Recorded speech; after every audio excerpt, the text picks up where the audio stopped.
Betul. Saya pikir dengan mundur-mundurnya itu emang menunggu sempurna gitu. Ternyata nggak juga ya. Enggak juga Mas Dedi. Tahu kayak gitu dari kemarin aja ya. Betul.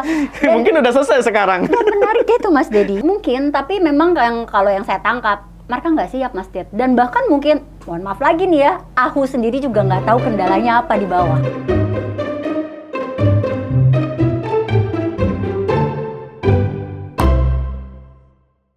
Oke, assalamualaikum warahmatullahi wabarakatuh. Ketemu lagi dengan saya di Bukan Bicara Pajak. Ini adalah segmen dari Lapak Pajak yang sama sekali nggak ngomongin pajak niatnya, tapi kadang-kadang nyerempet juga. Nah, sekarang saya kedatangan tamu istimewa namanya Mbak Mila Gartina. Kalau saya biasanya manggil Teh. Ya, panggil Teh aja. Mila. Beliau adalah praktisi perizinan yang ya mungkin udah hampir berapa puluh, 20 kali ada. 20 tahun lebih ya? 20 tahun lebih. Ya, hampir 24 tahun kurang lebih. Berarti mulai dari yang manual ya? Iya, masih Dari 2001 datang ke Kemenkumham sendiri gitu, Iya. ngantri di loket gitu ya. Kalau ke apa kayak ke DKI itu dinas pendidikan dulu, Iya. nanti dinas ini dulu gitu-gitu Betul, ya. betul. Habis itu Konvensional. baru ada beberapa perubahan kayak apa PTSP gitu-gitu ya, PTSP, Teh ya. betul. Jadi memang tahapannya kita ikutin sampai akhirnya sekarang RBA ya, Iya, secanggih betul, itu betul. ya.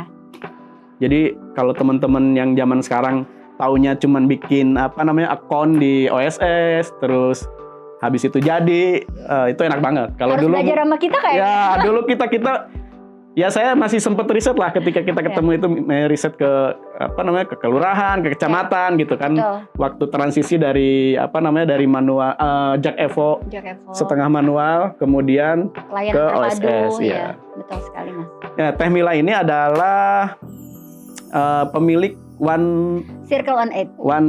Circle 18. Aduh susah banget. Ya. Circle on 8 ya. Circle 18. Iya, nah, Beliau adalah partner di Pajakin. Jadi kalau teman-teman belum tahu bahwa Pajakin ini sekarang ada fitur baru namanya izin usaha. ya betul. Izin usaha. Jadi kalau mau bikin usaha itu tinggal download aplikasi Pajakin atau ke webnya Pajakin, nanti ada di situ izin usaha, nanti tinggal pilih ada mau bikin baru atau perubahan. Ya. Bikin baru pun ada banyak lagi ya Teh ya. Ada Banyak. CV, ada PT yang 1M, di bawah 1M gitu ya Betul. Teh ya. Varian ya. Variannya banyak ya Teh ya. Yang pasti di aplikasi Pajakin ini kalian bisa melakukan konsultasi. Jadi nggak harus beli putus langsung dikerjain tanpa ada konsultasi lebih lanjut ya. Iya, Jadi iya. kita bisa konsultasi, so clear. Konsultasi dulu sampai clear baru Iya. PT yang ingin dibentuk seperti apa. Kita eksekusi. Ya, betul. Seperti itu. Jadi tidak langsung tek jadi Iya. gitu Teh ada salah Ya, gitu. ternyata salah. Enggak Ya, juga. iya. Nah Teh, ini kan usaha perizinan ini lumayan kompetitif ya. Iya. Dari dulu zaman saya itu masih belasan juta ya. 15 loh minimal. 15 juta dulu minimal ya Betul. untuk apa pendirian badan usaha Perusahaan. PT lah ya. Betul. Kemudian tiba-tiba sekarang banyak bermunculan yang 2 juta. Langsung jadi gitu kan, ada tuh kan. 1.999.000. Iya, itu sebenarnya gimana sih Teh sebenarnya? Itu Oke. beneran atau emang gimmick aja gitu? Pada prinsipnya sebenarnya itu beneran Mas, itu Oh. beneran ya. Karena memang begitu tantangan jualan di dunia perizinan ini luar biasa tinggi gitu, luar biasa tinggi. Jadi banyak banget orang yang memang menjatuhkan harga. Oh. Tetapi memang banyak kasus yang akhirnya perusahaan-perusahaan yang sudah jadi itu nggak sesuai Mas, nggak tepat gitu kan. Misalnya nggak tepat. apanya nih yang nggak sesuai? Ya, terutama di bidang usaha dan juga ketentuan permodalan ya. Oh ya KBLI lah ya. Iya, Salah KBLI satunya. dan modal disetor serta modal ditetapkan dan modal dasar. Karena kan kita ketahui bersama bahwa dari 2017 itu ada PP 24 ya. Dari manual, mungkin kalau di Jakarta ada Jak Evo, Jak Evo ada ya. PTSP, Betul. dan itu berubah menjadi sistem OSS versi 1.0. Masih ingat Mas Dedi? Yang 2018 2019 ya, ya. 2017, 2018, 2019. Nah, itu KBLI pun kita masih pakai KBLI 2017. Betul. Kemudian dirubah lagi jadi KBLI 2020. 2020. Masih 2017 atau Betul. 2019 hanya di versi 1.1. Mm-mm. Kemudian di 2020 Perka BPS itu mulai berubah menjadi sistem OSS RBA Betul. setelah 2021 implementasinya gitu ya. Nah, dari situ banyak sekali kemudahan-kemudahan yang diberikan oleh pemerintah melalui sistem ini, sistem OSS ini. Mudah banget deh, semua orang bisa bikin tanpa orang menyadari bahwa Jebakannya ada di situ. Jebakan. jebakan Bukan jebakan sih. lebih tepatnya ketika kita tidak mengetahui dengan jelas apa yang kita inginkan, Betul. kita nanti seolah-olah terjebak gitu karena Iya. karena pilihannya terlalu mudah gitu kan. Pilihan terlalu mudah dan tidak ada informasi yang begitu akurat. Ya, Gitu. sosialisasinya kurang kali. Ya, sosialisasi kurang tepat sekali. Nah, sekarang akhirnya usaha yang kayak saya gitu ya, yang saya belum jadi notaris lah gitu ya, kita masih jadi konsultan, itu banyak dan mudah diplagiat orang, Mas Den. Betul. Sepengetahuan saya itu dulu zaman dulu itu yang namanya tujuan usaha itu hampir semua KBLI dimasukkan kan. Betul. Zaman masih manual itu kan. Betul. Kemudian ada beberapa aturan kemudian tidak boleh terlalu banyak lah dalam Ya. tanda kutip. Kemudian Ya. kalaupun mau banyak harus yang satu usaha sejenis lah ya. Berkaitan gitu, atau malah ada yang single purpose ya. Iya, Nah itu gimana Teh Mil untuk mengedukasi ke teman-teman yang mau mendirikan usaha? Ini menarik sekali pembahasannya. Akan panjang teman-teman PSKS ya. Yang pasti gini. Kayaknya nggak diajarin di Fakultas Hukum deh. Enggak diajarin. Di S2 juga enggak kok gitu. Enggak. Jadi gini Mas Det, yang pasti teman-teman itu harus tahu dulu KBLI di peraturan kepala BPS-nya yang berlaku apa. Kemudian kita juga harus tahu aturan-aturan yang terikat, terutama di seputar tingkat resiko dan juga skala usaha yang mempengaruhi iya, gitu betul, kan, betul. yang mempengaruhi. Kayak misal gini, Mas Dedi mau usaha jual ikan. Ya boleh Indonesia tuh. loh 70% lautan Iya, betul. gitu ya, kayak perikanan. Kita mau jual apa perikanannya? Oh, jual lokal tapi dalam jumlah besar karena kita nggak jualan eceran di pasar gitu ya. Atau kita mau ekspor. Kita pakai perdagangan besar. KBLI-nya 46209. Itu masuknya skala usaha menengah dengan tingkat risiko menengah tinggi. Kebayang nggak di ketentuan aturannya dari KKP ya, KKP nomor 10, Permen KKP nomor 10 2021 itu tuh kita wajib modal disetornya di atas 5 miliar. Nah, informasi yang seperti ini yang teman-teman nggak tahu gitu. Di dalam akte pokoknya masukin aja modalnya betul, berapa? Betul. Modalnya 50 juta masukin aja. Bahkan ada yang 12.500.000 loh bikin perusahaan modalnya gitu ya. Gimana ceritanya? Ya, itu hal-hal yang seperti ini, informasi yang seperti ini yang memang kita harus dapatkan dari konsultan, Mas. Betul. Seperti Tapi itu. dulu saya pernah menangani satu kasus modal disetornya di bawah 25%. Iya. Oke. Jadi itu apa ya? Jadi ketika kita mau mengubah itu pun agak susah. Ya. Agak susah tuh. Karena memang ada di Perpres nomor saya agak lupa ya, nomor 20 kalau nggak salah. Ya. Perpres 29, maaf, Perpres 29 itu mengatakan bahwa kekayaan bersih dari sebuah perusahaan itu adalah 50 juta. Oke, betul. Atau sesuai dengan kesepakatan. Nah, ini emang nih. Ini menjadi gray area sebenarnya. Betul. Tapi yang saya tanganin ini jauh sebelum Perpres itu ada sebenarnya. Karena memang kalau kita melihat di aturan gitu ya, di peraturan peraturan pemerintah nomor 7 PP nomor 7 2021 itu mengacu kepada aturan lama gitu ya, Permendak nomor 46 dan 49 itu dia tidak menekankan modalnya harus berapa. Tetapi karena sekarang kita arah OSS-nya ini ke RBA, iya betul. Secara otomatis itu diklasifikasikan, kayak tadi saya sampaikan, diklasifikasikan. Dan setiap bidang usaha semuanya itu mengacu kepada aturan terkait instansi yang menaungi. Ya, itu yang repot. Kalau secara singkatnya gini mungkin ya, buat teman-teman yang mau bikin badan usaha atau izin usahanya, yang paling penting adalah ketahui dulu apa sih yang mau dilakukan kan. Betul. Kalau misalnya mau jualan tadi misalnya ikan, kemudian mau berdagangannya ke beberapa wilayah gitu kan nggak mungkin juga pakai eceran. Iya, nggak mungkin juga modalnya sedikit kan. Nah itu yang setidaknya yang harus diketahui oleh para para pelaku usaha gitu. Tapi repot sih Mas Dedi, repotnya gini, informasi yang diberikan oleh pemerintah saat ini seperti, mohon maaf ya kalau saya bilang kayak kredit panci, sedikit gitu, sampai akhirnya para pelaku usaha ini tuh berasumsi sendiri, betul nggak? Berasumsi sendiri. Betul juga dengan, sih.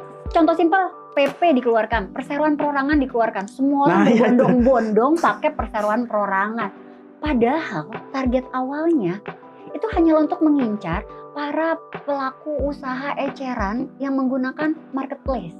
Ya, seller. betul itu ya. Pelaku Ya, e-commerce usaha ya. di bawah e-commerce atau mungkin ya enggak e-commerce pun tapi pelaku usaha yang memang B2C gitu ya, ke customer. Dan sebenarnya juga itu hanya untuk menjerat para pelaku usaha ini supaya punya NPWP. Iya, biar bayar pajak karena kan selama ini mereka shadow ekonomi ya. Nah, shadow ekonomi. Duitnya banyak tapi nggak kedetek sama orang pajak. Betul gitu. sekali. Sampai akhirnya banyak pelaku usaha yang menjalankan usahanya termasuk ke dalam perdagangan besar atau jasa gitu ya. Pakai PPI itu. Pakai apa namanya? PT pribadi. Iya, perseroan perorangan. Dan akhirnya orang-orang ini baru tahu kalau tidak ada akta pendirian di dalam perseroan perorangan. Ya betul sih, itu memang ada beberapa kesalahan mindset dari teman-teman yang mau mendirikan usaha. Sering banget diskusi awalnya, kalau perusahaan perseroan gimana mas gitu ya, kan. Betul sekali. Bahkan masih ada yang bingung CP sama PT apa bedanya mas gitu. Sampai hari ini pun masih ada pertanyaan. Tapi itu menurut saya sebuah hal yang bagus sih. Ya. Daripada dia tidak bertanya lah kepada konsultan, terus dia langsung mendirikan aja, ternyata di kemudian hari ada konsekuensi tertentu yang harus ditanggung gitu. Nah, itu dia. Kendala awalnya sekarang adalah banyak sekali pelaku usaha yang sudah membuat sendiri perseroan perorangan hanya dengan modal 50.000. Iya, betul. Ternyata tidak tergunakan. Saat sudah dibuat dan ingin melakukan pencabutan, perubahan, susah, itu sulit. Ya, memang sekali lagi ya, buat teman-teman yang mau mendirikan usaha, ketahui apa bisnis yang akan dijalankan, dan kalau bisa ketahui juga yang dibutuhkan oleh lawan bisnis gitu, partner bisnis. Misalnya saya sama Teh Mila Teh Mila misalnya butuh pengadaan apa gitu. Nah, saya mau, oke deh saya aja deh, tapi kamu bikin PT-nya ya. Iya, ya saya harus konsultasi nih butuhnya apa gitu kan. Biar nanti proses bisnisnya itu berjalan dengan baik gitu. Ya, dan ini tuh nggak bisa belajar cuma sehari 2 hari. Ya konsultan lah itu. Percayakan sama konsultan lah. Kalau emang pelaku bisnis ini kan gini waktu juga terbatas gitu kan. Ya mungkin uang untuk yang bagi pemula yang awal-awal lah mungkin juga terbatas gitu kan. Nah, carilah konsultan gitu. Ya, betul. Biar enggak. Udah pokoknya pakai pajakin lah ya. Di aplikasi pajakin itu ada loh. Ada, gampang itu, tinggal download aja. Tinggal download aja. Nanti untuk konsultasi pasti akan dilayani oleh saya ataupun tim saya. Ya, gitu dan ada banyak keuntungan lah. Misalnya nanti ya bisa perpajakannya sekalian, akuntansinya sekalian gitu. Betul Jadi udah one stop solution lah di situ. Tapi Teh Mila nih, kalau saya lihat-lihat sekarang ini ya, ada di Twitter, ada di IG gitu ya, ada di TikTok bahkan bahwa perizinan sekarang ini sedang gonjang-ganjing gitu ya. Salah satunya adalah di sistem AHU dan Cortex ya. Iya. Cortex sama OSS akhirnya kan ada tiga institusi. Yang pertama DJP dengan Cortex-nya, kemudian Kemenkum dengan AHU-nya di sistem AHU-nya, kemudian Kementerian Investasi di OSS yang sedang mengalami masalah gitu. Itu sebenarnya real nggak masalah itu, Teh Mil? Sangat real, Mas Ded, karena aku mengalami ya dari mulai Desember sebenarnya. Dari mulai Desember kendala-kendala itu sudah terlihat. Tapi kita tidak pernah menduga akan sepanjang ini, seberlarut-larut ini. Sepanjang dan separah ini. Ya, seberlarut-larut ini gitu ya. Pertama mungkin gara-garanya sih Cortex ya. Cortex mohon maaf dulu. Ya orang pajak gitu ya. Mohon maaf ya orang pajak. Tapi memang pada prinsipnya semua menurut saya itu berawal dari Cortex. Sistem perpajakan yang dirubah dari DJP online atau apapun itu istilahnya, kemudian dirubah menjadi sistem Cortex. Dan saya melihat memang akibat dari Cortex ini, semua lini bisnis, semua lini usaha, semua instansi yang terkait dengan dunia perizinan itu pasti akan terkoneksi. Menyesuaikan diri dengan Cortex ya, ceritanya. Betul. Sebab kan NPWP harus divalidasi dan lain sebagainya. Kalau di pekerjaan kami, otomatis dari mulai Kemenkumham pertama kali. Ya, bikin akta, SK gitu ya. Awal mula pintu perizinan usaha adalah di akta notaris. Kalau memang yang bentuknya badan usaha. Betul. Ya. Awal mulai dari sana. Dan di dalam Kemenkumham pun kita harus memvalidasi NPWP. Untuk mendapatkan NPWP. Untuk mendapatkan data dari pendiri atau para pemegang saham ataupun para sinkronisasi antara AHU dan si Cortex ya ceritanya. Betul. Dari situ saja sudah terganggu. Dari mulai NPWP para pendiri ataupun pemegang saham ataupun para pesero ini tidak bisa terdeteksi. Sampai dengan akhirnya Kemenkumham tidak bisa lagi mendeteksi atau memvalidasi serta memverifikasi, bahasanya panjang ya, mengenai NPWP perusahaan yang melakukan perubahan. Jadi nggak hanya pendirian saja. Nggak hanya pendirian, itu ada juga yang beberapa teman yang konsultasi ke saya ketika dia mendaftar di instansi lain malah yang nggak ada hubungannya dengan ketiga ini. Dalam tanda kutip nggak ada hubungannya ya. Betul. Karena dia misalnya mau tender. Iya. Daftar di katalog, LKPP segala macam, kan harus ada validasi data kan, NPWP. Salah satunya NPWP, akta dan SK gitu kan. Nah di NPWP ini nih, karena kan harus jadi 16 digit, padahal nambah 0 doang kan di depan kan. Nambah 1 digit loh, gitu. Nah nggak bisa nih, pas di dicek sinkronisasi di LKPP ya, LKPP, dia bilang, oh tidak sesuai nih NPWP-nya. NPWP-nya harus 16 digit. 16 digit berarti kan harus di-update di OSS. Di OSS dicoba di-update, nggak bisa juga. Karena narik data dari AHU-nya gagal. Itu betul sekali Mas Dit. Dan itu tidak hanya berlaku bagi badan usaha, tapi badan hukum maupun badan usaha non-badan ya, yayasan, fidusia, bahkan saya lihat rame banget tuh di IG-nya fidusia, yayasan. Betul. Bahkan beberapa orang yang sudah pesen nama, akhirnya sampai namanya gugur. PNBP sekarang itu kan pemesanan nama sudah langsung berlanjut dengan PNBP. Ya, dan udah bayar lah ya. Modal gitu. Itu kita udah harus membeli ulang ya gitu. Yang notabene klien juga nggak akan tahu. Iya betul. Klien kan nggak mungkin dicas ulang lah ya. Betul. Nah hal-hal yang seperti ini menurut saya memang dunia perizinan usaha sedang tidak baik-baik saja. Sedang menghadapi tantangan yang sangat serius. Sampai tadi pagi kan aku kasih lihat dirimu. Ya, di situsnya AHU masih belum bisa di connect lah, masih. Kadang bisa gitu. Mas Diet, kadang bisa masuk, kadang bisa untuk mengisi formnya gitu ya. Tapi pada saat kita upload akta tidak bisa. Gitu. Kemudian kadang login pun nggak bisa. Iya. Ini yang sebenarnya yang membuat teman-teman yang bergerak di perizinan itu akhirnya mengalami dilema karena dari pemerintah sendiri tidak membuat edukasi yang jelas gitu. Saya rasa pemerintahnya juga perlu diedukasi deh, ya, Mas. Kayak misalkan gini, ini warung saya lagi bermasalah nih. Pembeli kan banyak berdatangan gitu, ada yang lewat agen, ada yang lewat mana gitu. Saya diem aja bodo amat gitu. Kayaknya dia begitu dah. Kayaknya dia mikirnya ya udahlah duniamu. Iya, harusnya kan bilang sorry ya, warung saya tutup dulu nih segini atau gimana gitu kan. Sebenarnya pemerintah sudah, kalau menurut saya dari AHU ya, yang saya lihat AHU sudah pernah memberikan informasi mengenai pengumuman sedang maintenance sampai tanggal sekian. Tapi kan nggak kelar juga. Jelas. Akhirnya sampai tanggalnya itu dihapus kan. Sampai tanggalnya dihapus dan tidak ada. Dan pengumumannya tidak ada gitu. Ya mungkin aku juga pernah share kan bahwa aku coba komentar di Menteri Hukum ya, di IG Menteri Hukum Pak Supratman. Di IG-nya AHU terus mention Pak Menteri. Oh iya. Iya kan, begitu kan bukannya? Oh bukan, di IG-nya Pak Supratman langsung. Di IG personal beliau gitu. Ya kebetulan dijawab memang sama beliau, di-mention lagi dijawab. Tapi mohon maaf ya Pak gitu. Kenapa Bapak harus nyalain Telkomsel itu pertama ya, jadi gitu. Beliau bertanya ke Pak Menteri. Pak Menteri ini gimana sih? Kata Pak Menteri itu salah ini Telkomsel yang bermasalah. Telkomselnya yang bermasalah gitu. Apa jangan-jangan mereka beli bandwidth dari Telkomselnya terlalu terbatas ya? Sementara yang daftarnya banyak gitu. Usernya luar biasa banyak. Iya. Kemudian karena kan jawab kan. Istilahnya kan misalnya ada 1 juta orang nih. Iya. Harusnya kan dari Desember itu misalnya sehari 1.000, sehari 1.000, kekumpul kemudian ada 10.000 atau berapa gitu. Iya. Karena dia tidak terhandle dari Desember, akhirnya sekarang sekalinya masuk harus 10.000 orang. Mungkin begitu kali ya? Mungkin, tapi memang kalau yang saya tangkap mereka nggak siap Mas Diet. Dan bahkan mungkin, mohon maaf lagi nih ya, AHU sendiri juga nggak tahu kendalanya apa di bawah. Kalau nggak salah dia malah bikin ini ya, katanya sistem baru ya, yang lebih oke kata dia. Ada beberapa sistem perubahan. Sebenarnya secara ini ya, secara situs lah ya. Secara situs iya. Bukan secara aturan kan? Bukan secara aturan. Secara situs mereka sepertinya update ya. Tapi kalimat Pak Menteri ini hanya menyebutkan kami sedang menyiapkan. Artinya kan belum ready.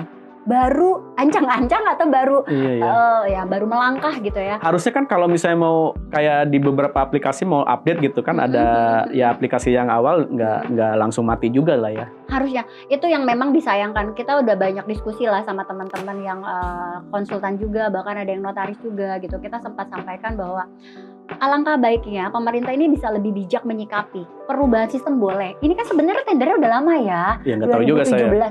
Seingat yang aku udah 2017 untuk AHU. 2000 bukan untuk yang Cortex ini. Oh, Artinya Cortex ya. Emang masalahnya di Cortex ya? Eksekusinya kan sebenarnya 2024 harusnya di Juni. Harusnya 2024 di Juni. Terus mundur lagi akhir tahun, mundur lagi awal tahun. Januari. Ya. Semestinya kan sebelum itu semua tereksekusi, mereka sudah berbicara. Rembukanlah bahasanya kayak gitu. Beberapa kali sih kita memang membahas Cortex ya dari segi yang manfaatnya. Kita berharap banyak ya karena kan dia bisa grab data masyarakat Indonesia dengan lebih baik gitu ya. Ya, mengintegrasikan dengan lebih oke lah. Betul. Saya pikir dengan mundur-mundurnya itu emang menunggu sempurna gitu. Ternyata enggak juga ya. Enggak juga Mas Dedi. Tahu kayak gitu dari kemarin aja ya. Betul. Mungkin udah selesai sekarang. Yang menarik itu Mas Dedi, pada saat SK Kemenkumham sudah bisa dilakukan itu di tanggal 19 Desember sama ada di Januari awal ya. Kayaknya kita sempat berhasil deh. Kita sempat berhasil satu klien itu. Satu klien berhasil. Nah setelah itu jeda beberapa menit langsung tep lagi mati. Iya. Kagak ada pemberitahuan ada maintenance lah segala macam. Dan sampai dengan hari ini gitu. Jadi kadang timbul kadang tenggelam. Terus kalau untuk yang perubahan sempat bisa. Yayasan segala macam sempat bisa. Badan usaha pendirian nggak bisa. Saya nggak paham ya. Mungkin memang bukan dunia saya di IT. Tapi saya berpikir masa sih sekelas Kemenkumham, sekelas BKPM, sekelas DJP lah ya. Atau DJP, Kementerian Keuangan atau DJP gak punya orang IT yang oke gitu loh. Atau oke lah mungkin secara kalau sih saya sederhana aja gitu, harusnya ketika di sini mampet sistem ini ada jalan yang bisa ditempuh oleh teman-teman gitu kan. Harusnya memang menurut aku sistem yang lama jangan langsung dirubah dulu. Ya, atau jangan dihilangkan dulu deh. Jangan dihilangkan yang pertama, atau memberi kesempatan untuk jalur lain, entah jalur manual, entah jalur apa gitu. Ini kan nggak ada kan? Nggak ada. Beberapa kali kami datang ke kantor pajak ya ke beberapa kantor pajak. Bahkan dari pihak kantor pajak pun bilang, itu kalau mau bikin NPWP perusahaan harus dengan sistem, harus melalui sistem. Kami sudah mencoba Bu. Iya. Langkah ketiga, langkah keempat, stuck, tombolnya hilang. Jadi kalau pagi tombol bisa hilang gitu. Jadi kalau pagi itu mereka gangguan ya, ini kalau pagi itu mereka gangguan maintenance, kalau malam tombolnya hilang. Yang artinya kan bingung. Tapi kalau sepengalaman saya ada beberapa instansi, dulu saya sempat instansi di kota kota kabupaten itu PTSP. Jadi dia kalau Sabtu Minggu itu tutup, servernya ditutup sama dia. Ini jangan-jangan begitu juga ya? Kayaknya nggak cuma PTSP deh, karena kita sudah beberapa kali di AHU pun setiap hari Jumat sore gitu ya. Itu begitu ya? Itu kadang nggak bisa kita akses maintenance. Emang begitu ya pemerintahannya ya? Mungkin libur juga ya. Nggak, maksudnya kan kenapa online dipilih kan karena ya tidak semuanya orang-orang yang punya usaha itu waktunya cukup lah di hari, misalnya hari Senin sampai Jumat itu mereka harus berjibaku untuk jualan atau running usahanya gitu. Ya udahlah Sabtu lah gue mau ngurus gitu. Sama kayak kita pajak motor, pajak mobil gitu kan. Yeah. Senin sampai Jumat kita nggak sempet nih, makanya kita hari Sabtu gitu. Betul. Ini malah ditutup. Tapi menariknya bukan cuma AHU doang, bukan cuma PTSP. BKPM, bukan cuma PTSP Mas. Teman-teman saya yang emang di PPAT itu juga gangguan. Sama begitu gangguannya. Stuck juga. Gitu. Jadi apalagi sekarang kan sertifikat digital ya. Iya, ini kan permasalahan yang dialami oleh praktisi perizinan ya, mulai dari notaris, kemudian kayak Mbak adalah apa namanya kita ya? Kita konsultan dan lain-lain sebagainya. Tapi ada satu pihak yang luput nih dari pengetahuan ini, yaitu klien. Mohon maaf para klien yang baik hati, tolong bersabar, ini ujian. Karena memang posisinya kami pun tidak bisa apa-apa.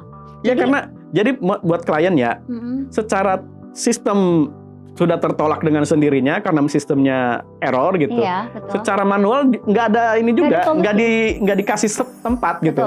Betul. Dulu Mas Dedi mungkin masih ingat ya, mungkin di 2005-2006 kita kalau datang ke AHU itu sempat datang ketemu langsung sama orang yang mengurus itulah administratornya, administrator ataupun melalui loket sebenarnya kita masukin dokumen.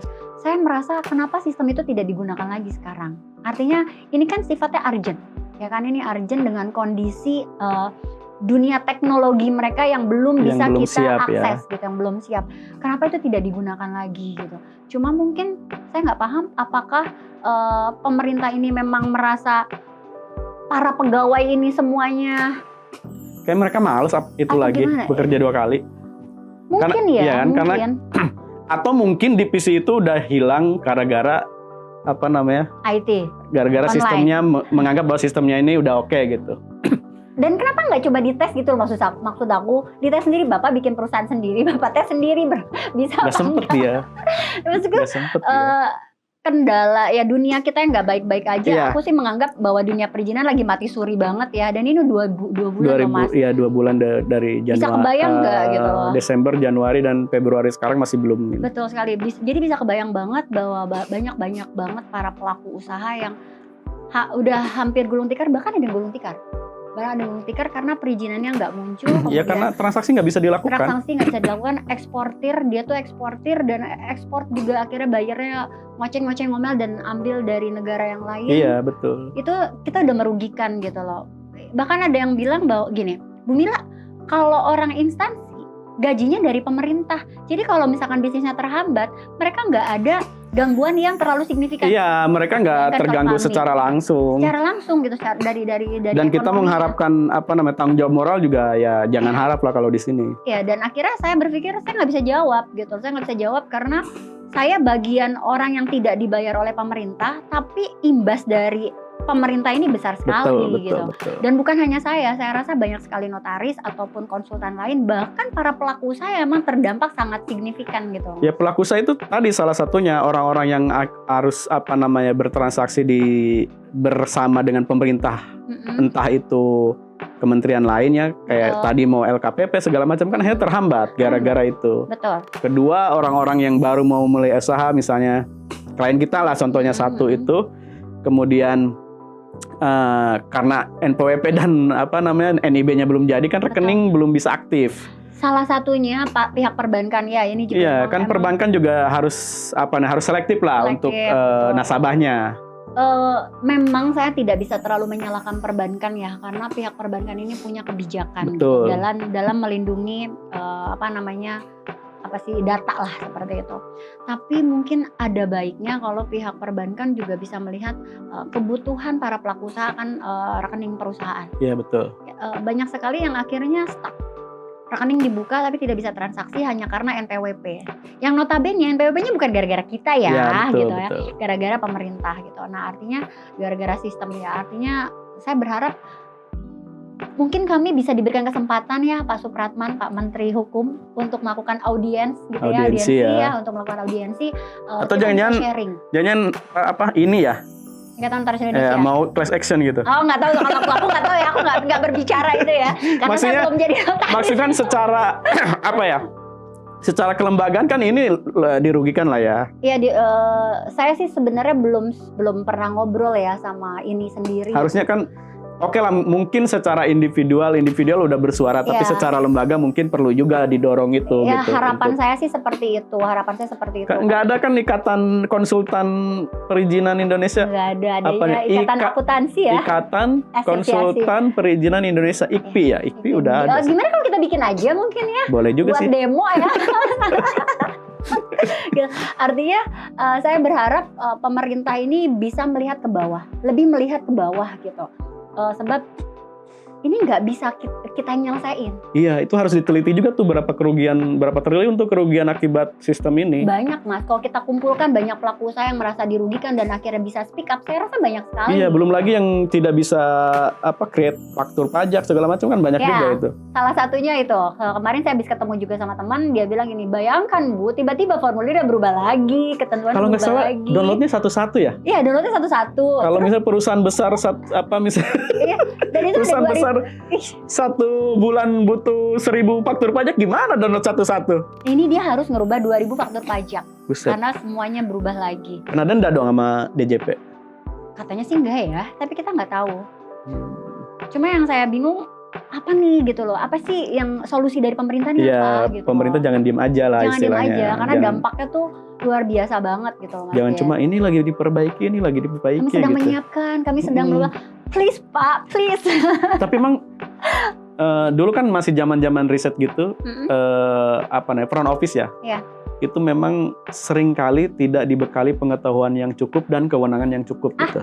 Betul. Iya kan? Betul. Pengetahuan yang cukup misalnya dulu sempet pas di 2008 atau 2018 awal Mm-mm. itu kita dapat klien mau bikin hotel kapsul. Oke. Zaman itu belum Iya. belum familiar lah. Ya. Datanglah ke PTSP gitu, Pak, kita mau bikin hotel kapsul nih di kecamatan ini ya, wilayahnya kelurahan Bapak gitu. Mereka bingung karena di definisi si Kemen apa namanya? ALU, KBLI, apa? Bukan, di definisi si Kementerian Pariwisata waktu itu tidak ada yang namanya hotel kapsul, adanya hotel itu jualan kamar gitu. Mm-mm. Nah, sementara di hotel kapsul, satu kamar itu ada beberapa kapsul. Sebenarnya cuma istilah ya, kamar sama kapsul. Oke, lalu Akhirnya kan nggak ketemu tuh, karena dia kan nggak mungkin bisa memutuskan itu kan. Dan secara definisi, dia juga nggak ada di situ. Nah, itu pun sama mungkin dengan kejadian sekarang gitu. Ada sistem nih, sistem ini kan program ya. Program itu kan tidak semuanya front office dibekali dengan logika pemrograman atau dengan pengetahuan coding gitu. Iya betul. Jadi dia juga nggak bisa ngasih solusi jadinya. Sayangnya dari waktu yang 2 bulan ini, masa iya tidak dibekali bagaimana cara mereka menampung keluhan-keluhan dan setidaknya ada hal yang disampaikan masuk akal gitu. Ya mungkin lewat IG cukup menurut mereka. Itu bisa. Itu bisa. Masalahnya gini Mas Ded, pada saat kami ke BKPM, kami tanya, Pak, kita mau ngajuin NIB. Pada saat mereka coba buka sistemnya di depan mereka dibuka, itu SK Kemenkumham itu tidak terbaca. Padahal perusahaan ini berdiri di 2022. Oke. Apa yang dilakukan orang BKPM? Mereka kan tahu lagi gonjang-ganjing banget gitu ya. Mereka cuma jawab, itu notarisnya belum ngemasukin SK-nya. Lah gimana ceritanya? Gimana ceritanya notarisnya yang masukin? Itu kan tarik data. Iya. Ya kan? Kan Kita itu ada di data situ. dari AHU. Iya, kan ada di situ juga kan. Coba ngomong aja sama notarisnya dan mereka tetap berkata bahwa ini tuh notarisnya. Ya itu berarti mereka sebenarnya Tidak diedukasi. Tidak dibekali pengetahuan yang cukup. Betul sekali. Artinya sosialisasi di internal pun tidak cukup baik gitu kan. Ya, Otomatis apa yang dilakukan klien? Marah. Ini sama dengan kejadian saya dulu. Dulu NIB itu, kalau mau tahu NIB aktif itu ada di satu situs namanya Indonesian apa gitu. INSW. Nah, INSW dulu kan gitu kan. Iya. Ketik itunya NIB-nya, terus nanti saya tahu NIB aktif gitu. Iya. Setelah OSS Kasih 3 arah. OSS 11, INSW nggak lagi. Ya. INSW nggak lagi. Nah, pihak bank merasa NIB-nya belum aktif nih, karena di INSW belum bisa, ada gitu. Padahal yang terbaca di INSW hanyalah NIB yang mengaktifkan kegiatan ekspor maupun impor. Itu dia. Jadi si bank itu nggak mau loh waktu itu sampai nggak mau nerbitin rekening gara-gara. Kalau dia nggak melakukan ekspor ataupun impor, apa yang harus dia aktifkan? Itu. Gitu. Jadi memang informasi ini, sosialisasi dari pemerintah dan instansi terkait itu memang benar-benar kurang, Mas. Iya. Jadi buat teman-teman ya, bahwa ketika misalnya kita ngomongin NIB itu nanti akan kemana-mana. Ya. Teman-teman mau daftar bank harus ada NIB-nya. Teman-teman mau misalnya bertransaksi dengan kementerian KKP atau penelitian apapun, itu harus ada NIB-nya. Sementara di pihak-pihak ketiga-tiga ini kadang-kadang pengetahuan tentang itu tidak tersampaikan dengan baik. Betul. Ya, aku lebih senang bilang NIB itu KTP-nya orang usaha. Ya, KTP-nya orang usaha. Gitu. Jadi memang menurutku pemerintah wajib sekali gitu loh memperbaiki sosialisasi. Iya, betul. Lebih ke sana. Dan tolong banget Pak, jangan sampai 3-4 bulan ya. Pak Luhut bilang kan minta 3-4 bulan lah waktu untuk Cortex gitu. Pak, 1 bulan aja orang udah gulung tikar ya. Iya, 3-4 bulan. Terakhir deh, Teh Mila, apa yang harus dilakukan nih sekarang? Ya terutama untuk klien lah, biar klien juga tidak hanya menyalahkan konsultan gitu, tidak hanya marah-marah gitu. Kalau saya mungkin lebih mengajak klien ini sama-sama bisa mengerti. Pada saat kita menunjukkan bukti-bukti bahwa terjadinya perubahan sistem, gangguan dari sistem atau maintenance sistem instansi yang terkait, setidaknya klien ini bisa mengerti dan jangan terlalu banyak termakan dengan marketing biro lain gitu. 3 hari selesai, 2 hari selesai, sehari selesai. Bapak, masa iya gangguan dari Kemenkumham ini untuk saya saja? Kan tidak gitu. Artinya atau 3 hari dan ada tanda kutip kali, atau ada bintangnya itu kan.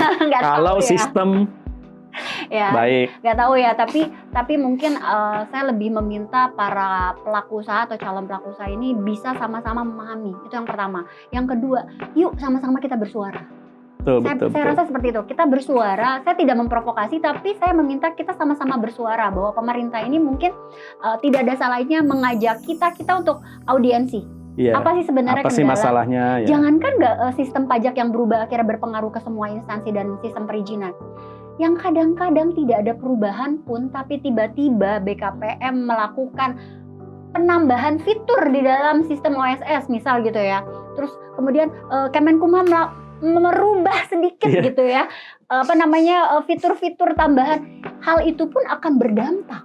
Ya NIB lama itu kalau nggak salah masih ada beberapa KBLI yang ada gitu. Tiba-tiba dengan ini KBLI-nya hilang. Di 2021 pada saat PP nomor 5 kalau nggak salah ingat ya saya ya, yang mengajak tentang perizinan berusaha terintegrasi. Oke. Itu tuh semua sistem berubah Mas Ded. Semua sistem berubah. Pokoknya semua peraturan di tahun 2021 yang mengajak ke RBA ya, itu semuanya berubah. Berarti enakan OSS zaman dulu ya, yang PP 24 2018 itu paling enak, apalagi versi 1.0. Di mana tidak ada akte pun bisa diisi. Itu salah sebenarnya. Saya dulu tes ceknya itu bikin NIB. Tapi itu salah. Dan bisa bisa diedit NIB-nya pakai edit apa gitu di ini. Ada software yang bisa ngedit. Itu pun salah sebenarnya, tidak bagus. Salah. Tapi yang menurut saya paling enak itu di versi 1.1 Mas Ded. Di mana semuanya itu sudah terintegrasi baik gitu ya, dan tidak rumit gitu. Mungkin sekarang karena AHU dan Cortex aja sih kali ya. Iya. Ya mudah-mudahan bisa cepet lah ya. Mas Ded, setiap perizinan tuh kayak gini. Misal ngerubah tadi ya versi 1.1 ke 1.0 ke 1.1 ada gangguan. Dari 1.1 ke RBA ada gangguan. Kita udah enak-enak ngerti, berubah lagi gitu. Iya, kita udah ngerti lagi, berubah lagi. Pak, mau sampai kapan? Pas gitu. Login loh, kok begini menunya sekarang? Iya, kok beda? Perasaan dulu bisa gitu. Nah, maksud saya mungkin pemerintah bisa punya satu acuan gitu. Acuan yang jelas lah, tidak berubah-ubah. Ini kayak kurikulum ya? Ini kayak kurikulum, kurtilas. Balik lagi. Aduh, itulah teman-teman ya perbincangan kita tentang perizinan yang sekarang memang sedang mengalami hambatan yang luar biasa dari 3 instansi lah. Yang pertama pajak dengan Cortex-nya, yang kedua AHU dengan sistemnya yang entah kenapa down, yang ketiga dengan OSS yang mau nggak mau harus narik data dari AHU dan dari DJP atau Cortex gitu. Jadi ini ada segitiga yang mematikan nih sebenarnya. Kalau salah satu terganggu ya emang sistem perizinan, baik itu yang mau mendirikan maupun yang mau mengubah atau bahkan mengupload perizinannya di instansi lain itu akan terganggu gitu. Ya mudah-mudahan aja kita bisa segeralah melewati ini. Bukan berarti kita tidak berusaha buat para klien ya. Udah dicoba nih, udah ada sistem, udah dicoba gagal, mendatangi instansi sudah dicoba gagal, mencoba manual sudah juga gagal juga. Jadi mohon bersabar, ini ujian. Tapi yang pasti dari kami dan Pajakin gitu, kita tetap akan mengedukasi dengan benar. Ya, transparan lah, bahwa kalau ada gangguan ya ada gangguan, kita sebisa mungkin memberikan buktinya lah ya. Betul. Bukan berarti teman-teman itu nggak bisa buat perusahaan ataupun badan hukum, sebenarnya tetap bisa. Hanya kadang-kadang kita harus lebih bersabar saja untuk saat ini ya gitu. Karena biasanya tuh ya Allah berapa hari memang bisa selesai betul gitu. Untuk akta bisa sehari kelar untuk akta. Terus NPWP itu ya 2 hari lah ya. Kemudian OSS ya sehari. Udah biasanya 5 hari kerja itu udah selesai itu. Paling banter 5 hari kerja dengan sistem yang ada ya. Jadi kalau ada yang bilang 3 hari kerja ya mungkin bisa kalau misalnya semuanya saat ini belum. Kalau sistemnya lancar gitu. Tapi untuk saat ini memang kita tidak bisa berjanji dengan waktu lah. Ya betul. Tapi bukan berarti nggak bisa buat ya teman-teman. Tetap bisa gitu. Prosesnya tetap akan dilakukan mulai dari drafting sama notaris gitu akan dilakukan. Karena konsultasi awal saja cukup awal pun cukup membutuhkan waktu terutama untuk menentukan KBLI mana. Kadang-kadang klien misalnya saya mau jualan kucing atau saya mau melihara kucing. Nah, itu kan masih banyak banget area yang harus didalami gitu. Sebenarnya maunya kucingnya kayak gimana? Apakah cuman grooming atau cuman pakannya aja, itu yang kadang-kadang kita harus benar-benar edukasi dengan klien sih. Iya, betul sekali. Terutama ya aturan-aturan yang baru lah sekarang. Itu Oke, ya. gitu aja ya Temila ya. Oke, siap, Semoga masalahnya segera teratasi Pak. Amin. Siapa namanya? Menterinya? Pak Supratman. Aduh, Pak Supratman. Kita tunggu Pak undangannya untuk audiensi Iya. ya Pak. Harusnya sih segera selesai ya. Nah, namanya kan Supratman itu agak Superman lah. Ya, terima kasih teman-teman yang udah menyimak Bukan Bicara Pajak tentang perizinan ini. Sampai jumpa di lain kesempatan. Assalamualaikum. Waalaikumsalam. Dadah.